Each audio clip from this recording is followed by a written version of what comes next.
बेनी बाबू के सियासी शतरंज की वजीर बनी श्रेया। आखिर कौन है ये श्रेया? श्रेया वर्मा यह नाम वैसे तो आज जनपद में किसी पहचान का मोहताज नहीं है, फिर भी हम आपका परिचय इस युवती से कराते हैं जिसकी मेहनत, लगन और इसकी कार्यशैली इस समय जनपद में चर्चा का विषय बनी हुई है। श्रेया वर्मा प्रदेश के प्रतिष्ठित राजनीतिक परिवार की सदस्य राकेश सुधा वर्मा की पुत्री एवं पूर्व मंत्री तथा कद्दावर समाजवादी स्वर्गीय बेनी प्रसाद वर्मा की पोती और मोहनलाल वर्मा की पड़पोती हैं। जितना बेनी प्रसाद वर्मा ने अपने पुत्र को छोड़ बाकी पारिवारिक सदस्यों को राजनीति से दूर रखा, उतना ही उनके न रहने के बाद उनके परिवार के अन्य सदस्यों की राजनीति में शामिल होने की चर्चा और मांग हो रही है। यह अलग बात है कि अब तक राकेश वर्मा ने खुद को बाराबंकी की सियासत तक ही सीमित रखा है, लेकिन सरगोशियां चल रही हैं कि बदले हालात में अब पिता को सहारा देने के लिए बेटी सक्रिय राजनीति में उतर सकती है। मौजूदा वक्त में वो कुर्सी विधानसभा में चुनाव प्रबंधक के रूप में अपने पिता राकेश वर्मा के सियासी मुस्तकबिल को संभाल रही हैं और यही नहीं, बेटियां भाग्य की देवी होती हैं और ऐसा ही कुछ श्रेया अपने पिता राकेश के लिए साबित भी हो रही हैं। जन चर्चाओं की माने तो विधानसभा चुनाव के मद्देनजर समाजवादी पार्टी के कद्दावर नेता राकेश वर्मा अपने सबसे अहम चेहरे को सियासत में उतारने की तैयारी कर रहे हैं। संकेत तो कुछ ऐसे ही दिए जा रहे हैं कि वह अपनी बेटी श्रेया वर्मा को सक्रिय राजनीति में उतारने की तैयारी कर रहे हैं। सियासी जमात के अहम किरदार रहे पूर्व केंद्रीय मंत्री बेनी प्रसाद वर्मा ने सिर्फ अपने बेटे राकेश वर्मा को राजनीति की मुख्य धारा से जोड़ा। उन्होंने राकेश वर्मा को विधायक और कैबिनेट मंत्री बनाया, लेकिन वह ज्यादा समय सक्रिय राजनीति में नहीं दिख सके और एक लंबे अरसे से हाशिए पर चल रहे हैं और ऐसे में उनके भाग्योदय के लिए उनकी बेटी की मेहनत और लगन किसी से छुपी नहीं है।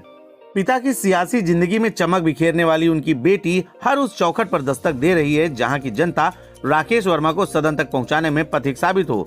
इस संकेत से जिले की सियासत अचानक गर्म हो गई है और इसकी तपिश हल्की हल्की ही सही सूबे की राजनीति में भी महसूस की जाने लगी है। समाजवादी पार्टी के राष्ट्रीय अध्यक्ष अखिलेश को भी हीरे की परख है और एक जौहरी की तरह उन्होंने श्रेया के अंदर मौजूद भविष्य की एक बड़ी राजनीतिक छवि को देखा और श्रेया वर्मा की सियासी पारी की शुरुआत समाजवादी पार्टी में महिला प्रकोष्ठ में राष्ट्रीय उपाध्यक्ष के तौर पर कर उन्होंने एक मजबूत संदेश भी दे दिया। श्रेया ने राजनीति का ककारा अपने दादा स्वर्गीय बेनी प्रसाद वर्मा से सीखा है, जो गांव की पथरीली पगडंडियों से लुटियंस जोन की सड़कों के पथिक रहे हैं। बेनी प्रसाद वर्मा के नक्शे कदम पर चलते हुए श्रेया वर्मा ने 2 पीढ़ियों के फासले को समेटा है। इससे इनकार नहीं किया जा सकता कि पुरानी पीढ़ी के लोगों को श्रेया वर्मा में अपने रोल मॉडल बेनी बाबू दिखते हैं, तो नई पीढ़ी की श्रेया में नजर आता है आत्मविश्वास से भरा 21वीं सदी का चेहरा।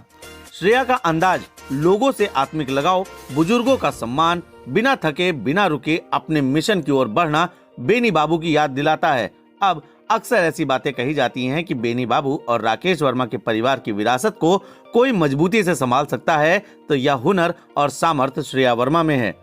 चुनौती का सामना करने की उनकी जीवटता और चमत्कार कर सकने की काबिलियत उनमें साफ तौर पर नजर आती है। बहरहाल श्रेया वर्मा के सक्रिय राजनीति में उतरने की चर्चाओं को पंख लग गए हैं। अब इन चर्चाओं और संकेतों में कितनी सच्चाई है यह तो भविष्य के गर्भ में है, लेकिन इन चर्चाओं संकेतों से सपाइयों की आंख में जरूर चमक आ गई है।